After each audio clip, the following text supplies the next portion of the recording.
Dear subscribers, they'll tell you how you can fix your phone on Instagram when you see we are sorry but something went wrong, please try again later.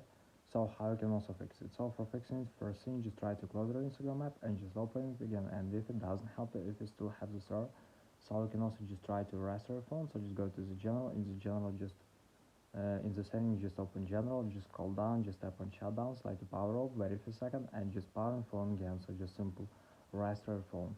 And if you still have this error, so you can also just try to check your internet connection. So just go to the Wi-Fi. If you use Wi-Fi, just try to turn it off and turn on again.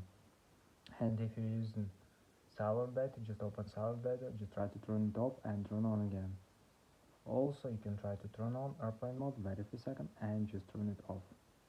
So after, you can also just try to go back, just open App Store and just check updates for Instagram. So just go to search tab, in search tab just write Instagram and check if you have available updates for your Instagram app. So thanks for watching, have a nice day, subscribe to my channel, like, and goodbye.